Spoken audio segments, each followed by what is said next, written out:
Good afternoon. It's Tuesday, the 24th of January 2017, just after 1 o'clock. Welcome to UK Column News.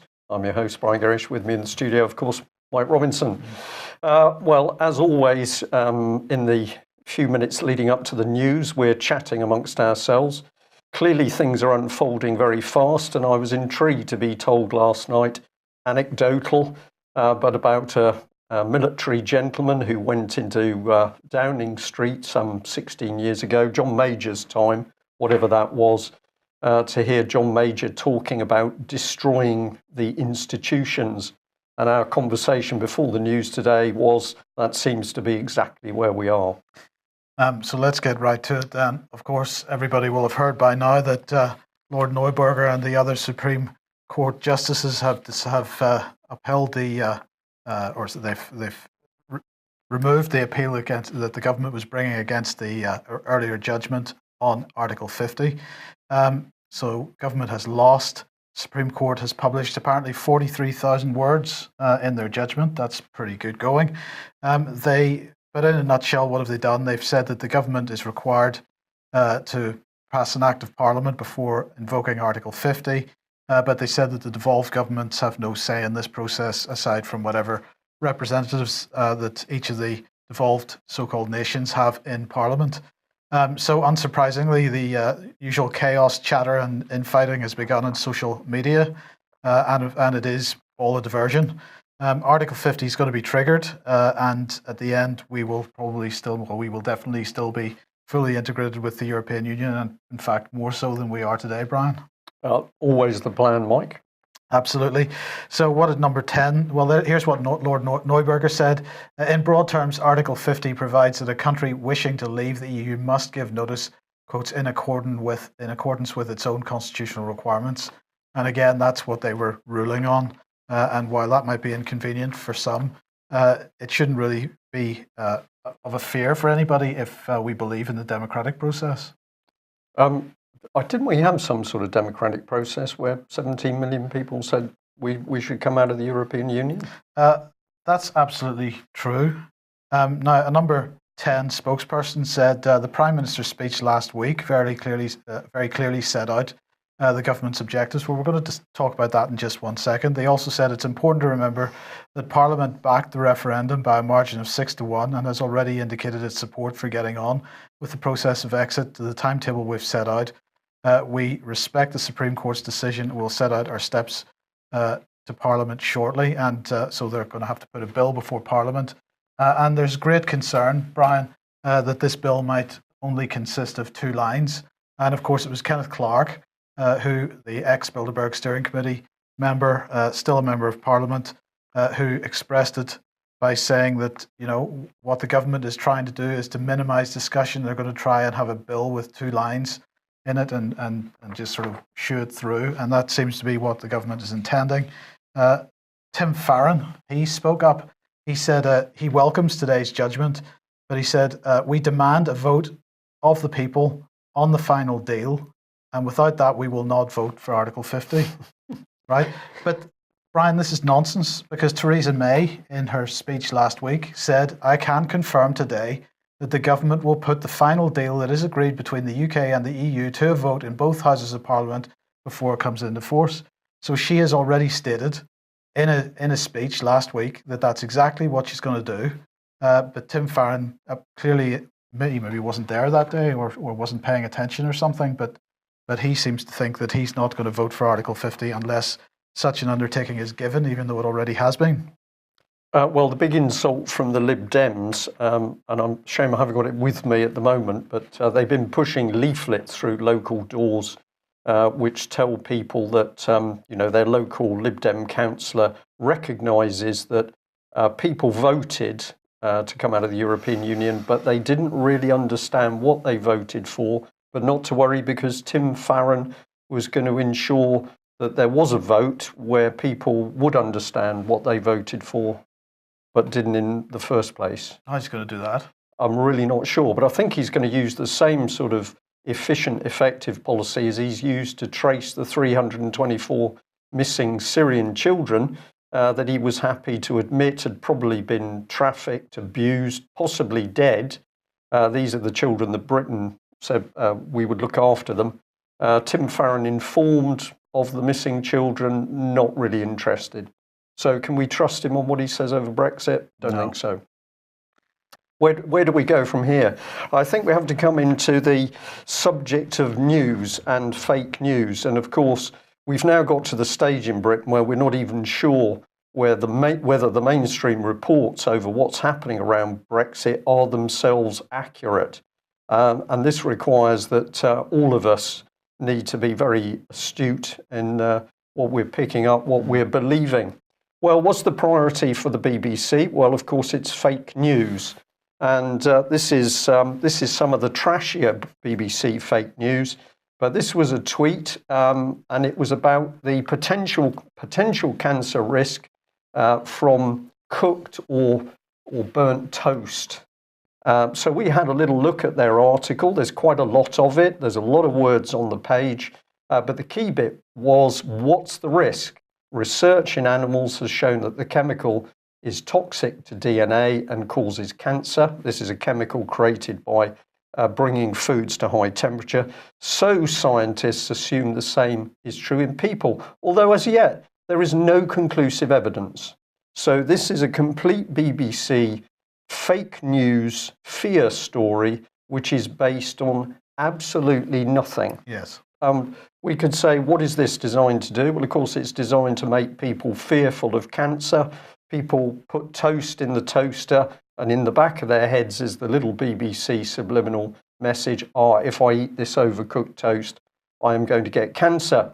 Well, just before you go on, in fairness, it should be pointed out that this was yesterday's news. Today's news is that baby food causes cancer as well on the same basis. Right. So BBC doing no proper investigative research into why we haven't got any cancer cures. In fact, many people say we have.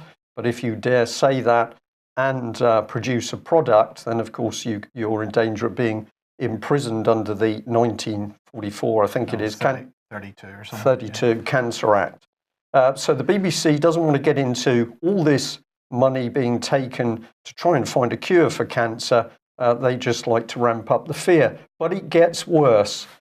So bring on the squirrel. Now, these are particularly dangerous creatures. The BBC is here with squirrel threat to critical infrastructure. This is not a joke. This is £3.65 billion of British Broadcasting Corporation factual media. And here's the headline that the squirrels are basically damaging critical infrastructure all over the world. Power outages, people left homeless, people unable to overcook their food to give cancer. Eating through railway lines? Eating through railway lines. It's all on the squirrel. And of course, let's remember that alongside the BBC, the Daily Telegraph wrote an article blaming beavers and ground squirrels in Siberia for creating global warming. So what I've put at the bottom is that the British public is being fed this utter dross news by the BBC. Why are they doing it? Because if we take the time to look into the background, we can see what the BBC is really doing. And I'm back on the subject of BBC Media Action, the BBC's political charity. This is yet more of their own documents where they are talking about their action inside Syria to promote regime change.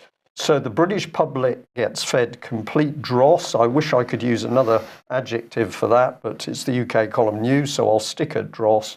Meanwhile, what is the BBC doing? It's basically subverting other nations' states to impose BBC values in those sovereign nation states. So presumably, if BBC achieves regime change in Syria, the Syrian children are going to be taught that squirrels are causing global warming and eating through power lines to cause major worldwide problems. Yeah, but if it's Syria, it must be ISIS squirrels.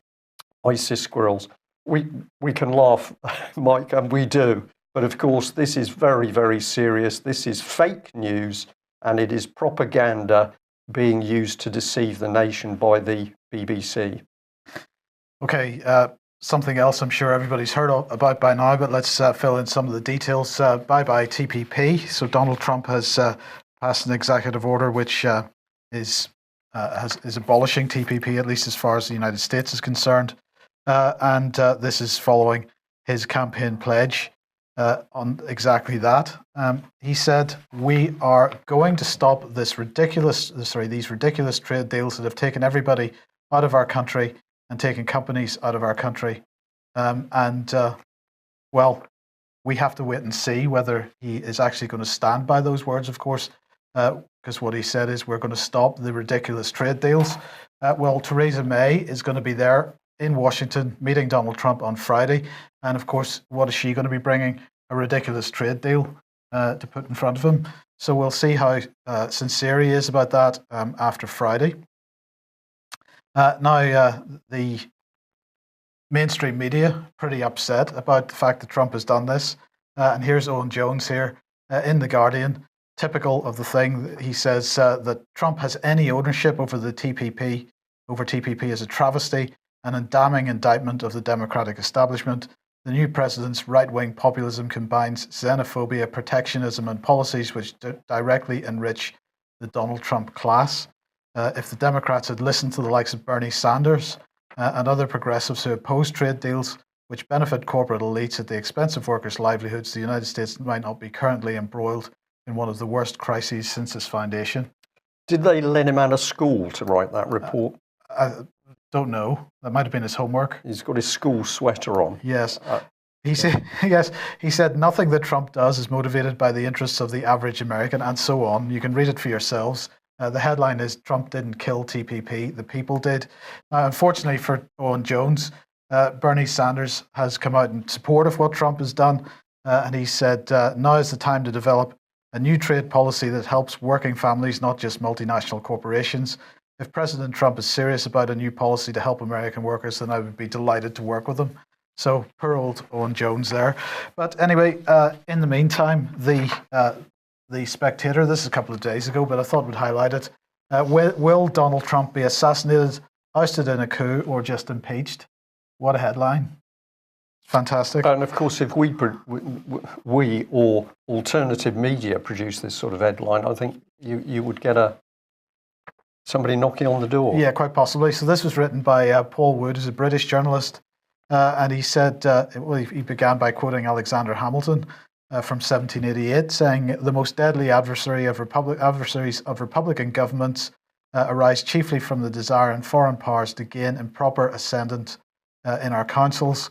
How could they better gratify this than by raising a creature of their own to the chief magistracy of the Union?" So he's basically trying to invoke Russia again, because of course Russia is the only reason that Trump is there in the first place, according to most. Well, Russia's to blame for everything. Absolutely.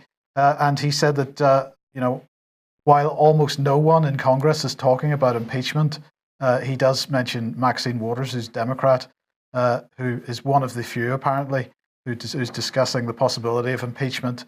And he says that, conversations in Washington have taken on a hallucinatory quality. Impeachment, however far-fetched an idea, is not the most outlandish possibility being discussed in this town as the 45th president is sworn into office. And he even mentions Alex Jones and Alex Jones's warnings of assassination and so on. So really, the mainstream media continue to get pretty hysterical about this whole thing. I think they're at the point, Mike, where they don't actually know what to do or what to say, because for them, the whole thing is just so horrific that there's been this huge swing. We're obviously going to watch Trump very carefully, but there's this huge swing. Common sense has come to the fore. Whether it gets enacted or not, we don't know. But one of the statements that I really listened to with Trump was when he said, "And we're not even educating our children in the American schools." And of course, what we've seen is this massive attack on proper education in UK and the US. Yes. Mainstream media frightened. Okay. The 2017 fraud barometer is out. This is from KPMG. And they are particularly concerned that the value of UK fraud cases brought to court, has broken the £1 billion barrier for the first time in 5 years. And this is because of what they're describing as a resurgence in super cases. And this is super cases are cases where the alleged fraud is £50 million or more. And this is apparently the first time since 2011 that fraud has reached these levels. The volume of fraud dropped. The number of frauds, that is, dropped by nearly a third from the previous report, which I think was 2015. So it's dropped to 220 cases as opposed to 310, but the value was up from £732 million to 1.1 billion. And so the average value of the fraud has more than doubled to 5.2 million. That's the average. And they are saying, KPMG is saying that the figures for 2016 tell us two things. Firstly, that we can expect more of these super frauds as challenging economic circumstances place pressures on businesses and individuals, and as technology becomes more sophisticated, because of course cybercrime was right at the heart of this, because we've got to be particularly concerned about the Russians who are, attacking us all the time for using their computers. So I don't think KPMG is particularly focusing on the Russians, but this is the inevitable outcome. Well, I've got a simple answer to this one, Mike, is I can go back, whatever it is, 10, 15 years. We take a city, Plymouth. What was coming to light was public money, mainly grant money coming in for regeneration or European regeneration money coming into the city that was clearly being divided up into little pots. You could say squandered, you could use that description, but many people in the city thought that this was fraudulent use of what was essentially public money. But when people took action and reported it, absolutely no response, either from the local council or the police. Now, if that was just Plymouth, maybe this city was one off, but of course, when this was reported over the internet, what happened is that people from other cities started to come forward talking about massive fraud and corruption within their particular councils. And yesterday we were talking about Sheffield and Mr. Bob Kerslake. And of course, what happened in Sheffield is that OLAF, the organisation from the EU, which is supposed to investigate fraud, was called in to see what had happened to large amounts of EU funding in Sheffield. And they did, according to people on the ground, a brilliant job of covering up the whole thing. So whether it was Sheffield, London, Glasgow, Liverpool, Newcastle, these reports of fraud and corruption all across UK. What was the point of allowing the fraud and corruption? Well, of course, this allowed you to bribe and control people. So many people said the EU funding was designed to bring in the fraud and corruption. And who was the EU representative who was going to stop it? None other than Mr. Kinnock, who did absolutely nothing, even when the EU Commission had to resign. And of course, that type of fraud is not included in this report at all. No. This report's only talking about fraud which has been brought to court, which is the very tip of the iceberg. Tip of the iceberg. So I suppose the other fraud you could call, that's sort of rebel fraud. That's good fraud. Yeah. As opposed to terrorist fraud, which would be bad fraud. Right. Okay. Okay. Well, clear. On the subject of terrorists, possibly fake news, you can make of this what you like, but the Mirror, which says now it's an intelligent newspaper, is pointing us at Facebook to read what it warns is propaganda, just in case you weren't sure. And if you go to the Mirror site, ISIS reveal first deadly Reaper drone bomber that mimics US military craft in sick propaganda footage. Quite a mouthful there. Let's have a look at the craft. Here it is. Now, I'm going to say this is essentially an aeroplane type drone. And why I'm interested in that is because it's got forward speed. This is not a beast for hovering. And yet we are to believe in the video that you can watch at your peril, because it's propaganda, shows them dropping a bomb on Iraqi forces, I think somewhere close to Mosul. Now, what we're particularly interested in is who funded the drone, because apparently it's very close to an American-style drone. an MQ-9, according to the Mirror. But as we're about to see, it seems that the Department for International Development is big in drones. Yes, but what this does make clear is yesterday's news for why we need aircraft carriers to deal with ISIS. When they've got planes, Mike, the only trouble with Britain's aircraft carriers at the moment is that they are aircraft carriers, but we haven't yet got the aircraft to go on them. But don't worry, because we will have some, and then we'll have a second aircraft carrier that will have no aircraft because there's no aircraft. Probably good news for ISIS. So here we are. Let's go to the page of UK against Daesh. And we're very interested in this post. It says the UK was one of the first to step up with help for people. Mosul, we sent food, shelter, medical care and clean water. So the Department for International Development doing all the good things to help people in the world. So there's the aid. But if you don't take the British aid, then DFID clearly indicating that what you're going to get is a drone attack. Yes. Or were they using the drones to drop the aid? I don't know. It's getting difficult, isn't it? Reality is getting very difficult. And of course, this is your favourite lady, Miss Patel. Yes. She's very trustworthy. Let's have a look at her over here.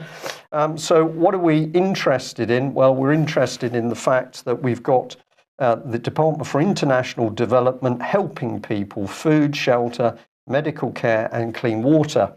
Unfortunately, we've been pointing out that what they've also been doing is funding the BBC. Of course, that couldn't be the BBC direct, so it's done through their proxy charity, BBC Media Action. A mere 14.7 million showing up on BBC Media Action funding, I think, for last year. So what's going on here? Well, the Department for International Development says it's pushing out a 5-year global grant, and BBC Media Action is able to benefit from this.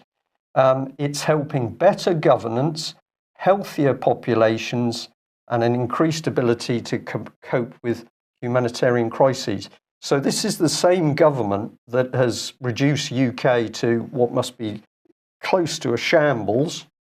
We can't even run our own healthcare in UK, but don't worry, because the British government is providing the BBC with nearly £15 million to get into other countries to help them have the same standard of care that we've got in Britain. I'm sure they'll be delighted to receive it. I'm sure they would. So if you don't believe this, go and do your own research, but let's have a look about what the department says. It leads the UK's work to end extreme poverty. We're tackling the global challenges to our time, including poverty and disease, mass migration. They've stopped that completely, Mike. Absolutely. Hardly been a trace of it. Insecurity and conflict, and their work is building a safer, healthier, more prosperous world. We can't manage Britain, but we're doing a more prosperous world.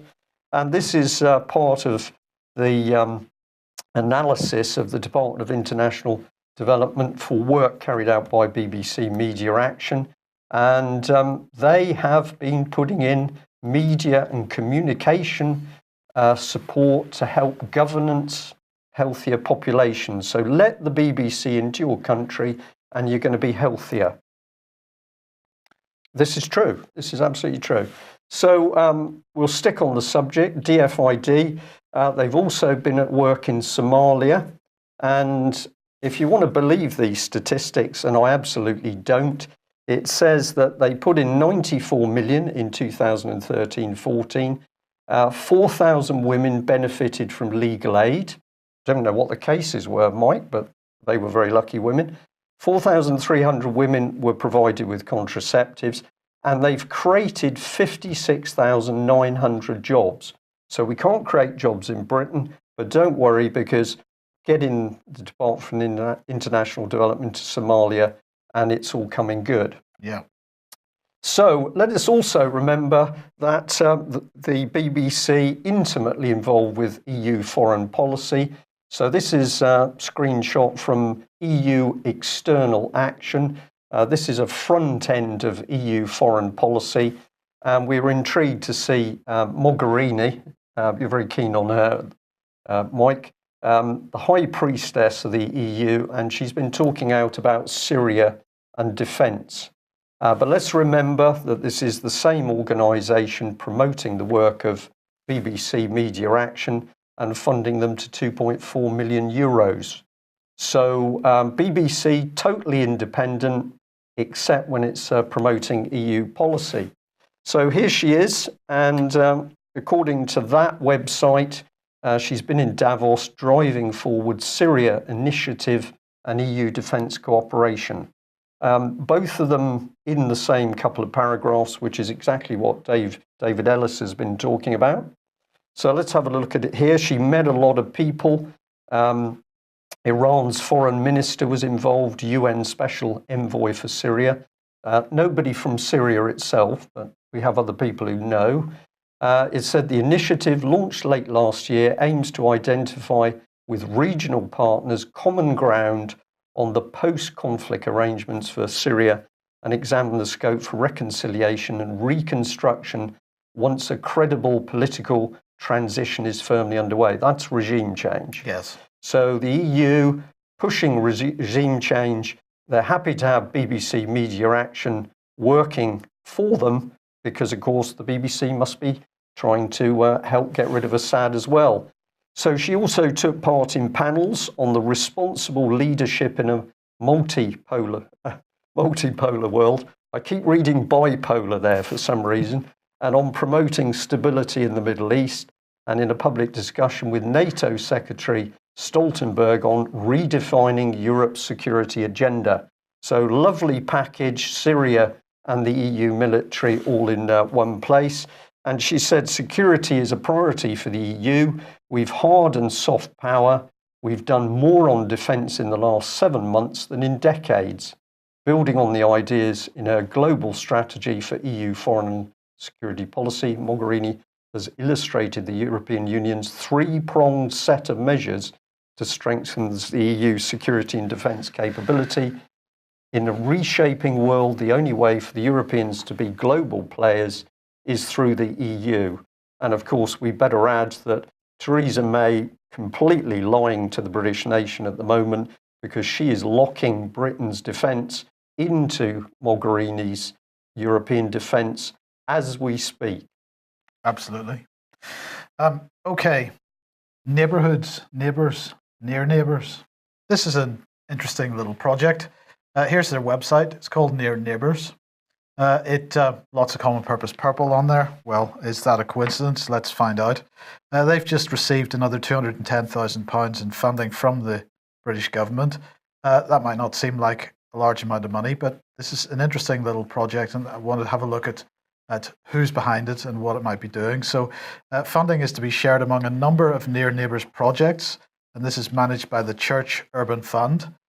Near Neighbours apparently brings together diverse communities and different faiths through a range of activities that improve their lives and the local community in which they live. So that sounds very good.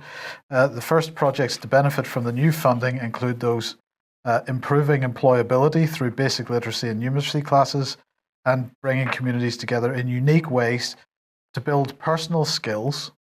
So they're going to have local workshops, all kinds of stuff. So the Minister for Faith and Integration, Lord Bourne, said, Near Neighbours has a great track record in encouraging individuals from different backgrounds and faiths, cultures to come together, build understanding and make their neighbourhoods even better places to live. So this sounds fantastic. And this funding boost will help Near Neighbours projects to support individuals to develop basic skills and support projects to encourage greater community integration. But I wonder, is that really what's going on? Because what he was actually saying is that different backgrounds, faiths and cultures are going to build a common purpose, is what I think is what that means. This is quite remarkable, Mike, because as you're reading through it, what is in my mind is our article on BBC Media Action, Subversion from Broadcasting House to Kazakhstan.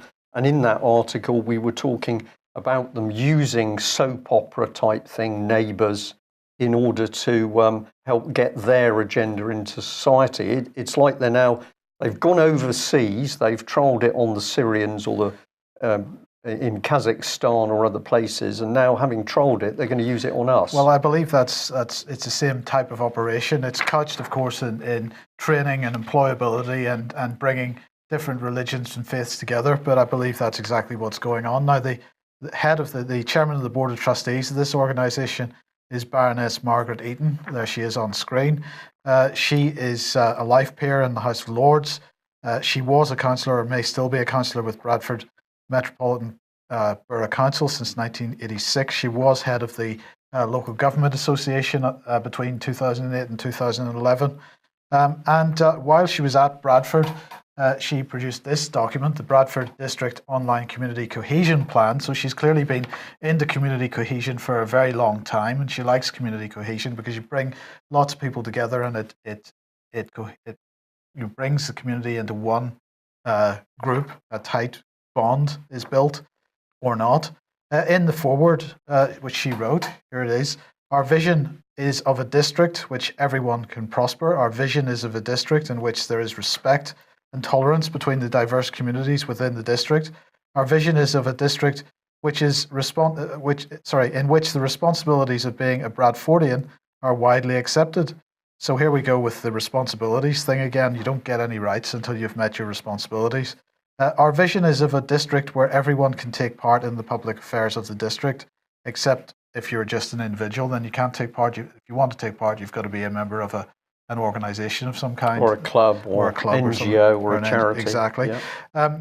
Of course, she said this outlined community cohesion plan describes part of that journey towards our vision. And so they had a bunch of actions and achievements. This is going back to 2001, 2002. And what I have ringed there on screen is the creation of a youth common purpose program, Your Turn. So here we have the link between this lady herself, common purpose, and the type of thinking that common purpose represents. She was absolutely keen to promote that as much as possible. I believe she's still promoting that in the Near Neighbours programme, and community cohesion is not really what it's about at the end of the day. I think it's the opposite, Mike. Yes. I think this is about utterly breaking communities apart. You say you're bringing them together, but actually what the facilitators do is break them apart. And of course, our political charity Common Purpose master at this, creating these future leaders which are going to help society. But if you follow the trail along, highly elitist, highly political, people being reframed. If you don't agree with their agenda for that society, you're not in the club and you're not going to be allowed to play. So this is really in it. And of course, the courses that they bring in are going to be full of NLP to get people reframed into their way of thinking. Now, if you think we're putting 2 and 2 together and getting 5, you need to get on the UK Column website. There's a series of articles called The Common Purpose Effect. You need to read those. And also, in particular, to read the NHS article, Towards a Million Change Agents. Try to get a handle on what it is we're speaking about here, because if you want to understand why your communities are breaking down, that's what you've got to get grips with. Yeah, absolutely. And one of the things I just picked up as you were speaking, Mike, is the language, the vision. This is a key part of the reframing language. And these individuals, these initiatives always work in the future. So basically, it doesn't matter whether everything's chaos now. It doesn't matter whether there's breakdown, fraud, corruption, violence now, because in the future at some time, society will be taken over the rainbow, transformed into this new perfect utopia. So these are very, very dangerous people. You read the words, there's no substance to it, but it's always pointing at in the future it will be okay. Well, if Theresa May is helping to bring our communities together, of course, she's doing a brilliant job by helping to crack down on child abuse. Now, I make no apology at all for the fact that we will not drop the issue of Melanie Shaw. We are still loyal to all the other people who've been affected by child abuse. However, there are some things happening around the Melanie Shaw case which are just outrageous. And I want to remind people, of course, that Melanie Shaw still in prison, still in solitary confinement. Why is she there? Because of the actions of our present Prime Minister, Theresa May, in her post of Home Secretary. She was the woman who made the decisions with the Crown Prosecution Service. She is the person that put Melanie Shaw in prison. Now, somebody has been doing some very good research, and what we're calling up on screen is guidelines to how prisoners should be treated. So this is part of Prison Service Order 2700-1. And what is it saying? It's talking about segregation. It says prisoners who are at risk of suicide or self-harm must not be routinely held in the segregation unit. And Melanie Shaw has never talked about suicide, but she has self-harmed. She's now nearly 10 months in a segregation unit. What does segregation unit mean? Solitary confinement, which is defined by the United Nations as torture. So that's the first rule. It's also goes on to say that a mental health assessment should be undertaken, and it says special consideration should be given, let's call that up on screen, should be given to prisoners who are segregated under the various rules. The risk of locating the prisoner in a single cell in these circumstances should be considered. So there is a whole lot of rules and regulations about the care needed for very vulnerable prisoners. Melanie falls into that. She has had a lifetime of medication in order to cope with the post-traumatic stress. That medication has been denied when she was in HM Prison Peterborough. It's been denied in HM Prison Foston Hall, and she has been left in solitary confinement with no day-to-day relationship with other prisoners. Here's another order, 4,800, and again you can freeze the screen to have a look at this one. We can expand a bit of it for you. What is it saying? Well, first of all, it's saying that research shows that over a half of self-harm incidents in prisons nationally are carried out by women, yet women account for only 6% of the prison population. And then going on to gender-specific guidance, all staff should receive training to understand why women may self-harm. And it says, where possible, women should be out of their room cells.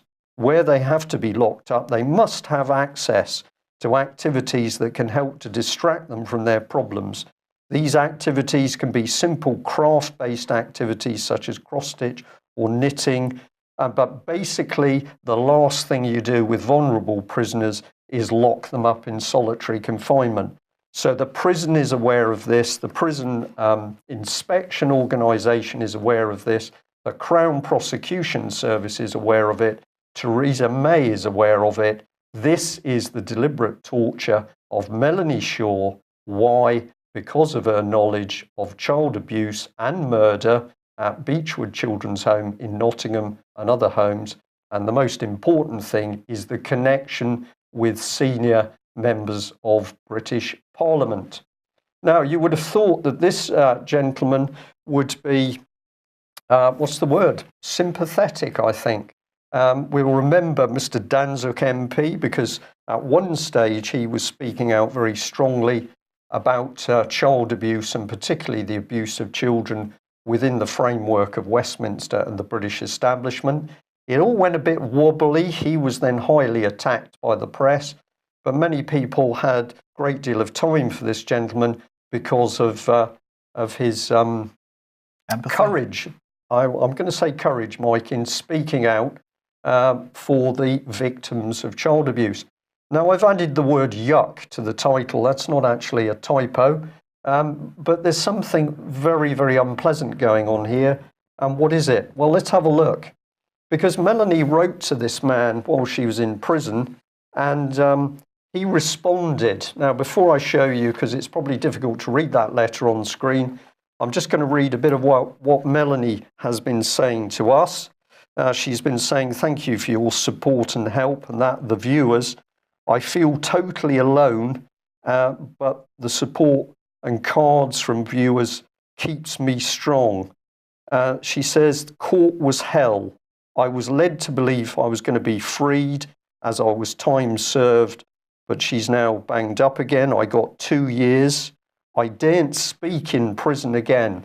And this is one of the things she's saying. If she speaks out to defend herself or talk about why she's there, then they come down on her like a ton of bricks. She says, I've been left destitute for my opinions, lost my home, and have no contact with my son. And this one I found particularly vile. She says the judge called her a narcissist. So this woman who's had the bravery to speak out as an abuse victim herself, to highlight what's going on, even the judge attacks her. And of course, Melanie not even brought into court to defend herself. She has to try and defend herself via a Skype link that was being manipulated either by the court or the prison so that she was cut off. And this has happened on more than one occasion. So we're going to make as much as we can of this communication public. I have Melanie's approval to do that. Now let's have a look at what Mr. Danczuk had to say. So this is the background. We've got Melanie, child abuse survivor, whistleblower. She's been threatened, bullied, spent over 9 months in solitary. She's been denied medication. She's been stripped in front of other prisoners and humiliated. She's been denied visits, denied letters. Stamps are not passed through to her. She's denied interaction with other prisoners, denied a proper trial. Her home has been taken. Her possessions have been put into storage prior to disposal, and she's denied contact with her son. And Melanie says in her letter, for speaking out, I've been made destitute. So having written to Mr. Danczuk, what did he say to Melanie? It was this. I hope you had as good a festive season as you can have in the circumstances. I also hope your son is well and that you will soon get to see him. I find this letter obscene, Mike. I really can't think of another word. We have an MP who's fully aware of what is going on in the wider abuse circles around Westminster and the establishment. And this woman has suffered this. And he says, well, basically, you might have been in solitary and being beaten up in prison, but I hope you had a good Christmas.